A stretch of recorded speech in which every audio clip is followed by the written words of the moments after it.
El más grande evento gaming del Perú se unió con la mayor convención de cómics y entretenimiento del país este año, el MasGamers ComicCon Perú 2023. 3 fechas increíbles en donde se reunieron cientos de fanáticos de la cultura pop con altas expectativas por el evento, donde evidentemente no podía faltar Cineplanet. El evento cumplió, pues contó con invitados internacionales de lujo, como las voces en latino de Mario y Bowser de la peli de Super Mario Bros., la voz de Azucena en el nuevo juego de Tekken, y el invitado estelar de todo el evento, Steven Yeunward, Dracule Mihawk en la serie live action de One Piece. Cineplanet estuvo presente en las 3 fechas del evento, con divertidos juegos, stands y su infaltable canchita, que tuvo a toda la gente haciendo colas para poder conseguir su rico popcorn. Así de rica es nuestra canchita. Además, tuvimos una gran entrevista con Steven Yeunward y esto fue de lo que hablamos. Hi Steven.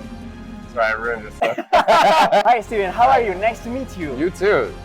How do you feel about being here at MasGamers Festival coming to Peru this year? I am super excited to be here. I've always wanted to come to Peru. It's been a big dream of mine. So the fact that I was invited to come to a convention, it blows my mind. What do you like the most about the Peruvian culture? I haven't tried it yet, but the food, everything I read, everyone I speak to, apparently food here is incredible, and especially seafood. Yeah. And I'm a huge seafood lover. Obviously the history that there is here with Machu Picchu and stuff, I love that kind of stuff. I wanted to be an archaeologist. I've always wanted to be an actor, but I wanted to be an archaeologist as well. And Machu Picchu was on top of that list of like going to study, around there. And talking about entertainment, what is your favorite movie or TV character and why? It would be the Joker.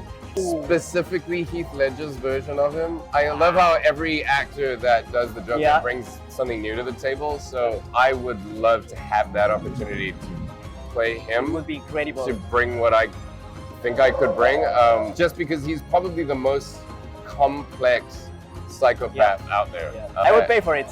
I would pay to be in it. What about anime? Who's your favorite anime character? I got 2. The definite guarantee is Vegeta from Dragon Ball Z, and specifically Majin Vegeta. I love him so much. But Byakuya Kuchiki from Bleach is one of my favorite characters as well. This is your first role as a live-action anime character. How did you prepare for it? I obviously watched the anime, and I noticed that he had like a lot of abs, which I didn't. So I went straight to gym. I was like, oh, I've got to look a certain way. Okay. We've seen live-action adaptations before, and we know how a lot of people feel about them. So I was like, I need to get that spot on, not just that, but I mean like the whole. Physically, I needed to get that right. Straight into the gym, then a bunch of sword training. I trained with Koji Kawamoto, who's a Japanese swords master, and he's incredible. And when he hits you, it hurts. So you learn very quickly to get it right. I trained for months, and then I built my own version of a specific weapon that I can't name. You're the best swordman ever. Yeah.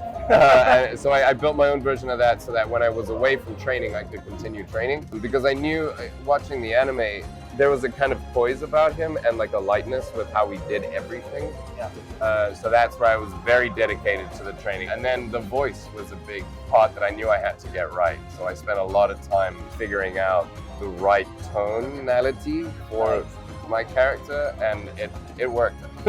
I think. It worked really well. Did you have any anime character that inspired you to portray him? 2. 2? Well, 3. So obviously the anime, I took a lot from the English dub's voice, because I wanted people to have an instant connection to the show, because I'm all about the fans. Then there's a bit of Byakuya Kuchiki with the boringness.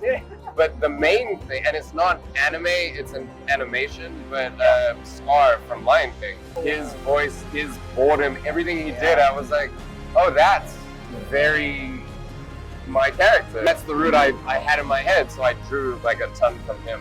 What did you enjoy the most about playing an anime character? The fights. The fights. I knew it. I'm a child. I grew up picking up a stick and thinking that's a sword or it's a gun, and the imagination was allowed to play, and I was allowed to go back and relive that. And obviously, growing up watching Dragon Ball Z, when you come out of the shower and the steam's coming off you, stand there and you pretend like you're turning Super Saiyan. Yeah, I got to do that with an actual sword. So that was by far the best part. It's like a dream come true. Yeah, I got to be a kid again. Do you have a message for your fans? When we were making this show, we knew we had a massive challenge. but also something very special that we were all doing. Everyone was in tune with each other, and the fans of the show put so much positivity towards us. I can't thank you guys enough for, from the get-go, being on board to now staying on board. You're the reason we have anything. I can't thank you enough. Thank you so much, Steven. It was a pleasure to meet you, to interview you. It was a pleasure to meet you. I hope to see you again in Peru very soon. Oh, I'm definitely coming back. Yes. My wife told me already. She's like, you know we're coming to Peru. I was like, yeah. Can I hug you, man? Yeah.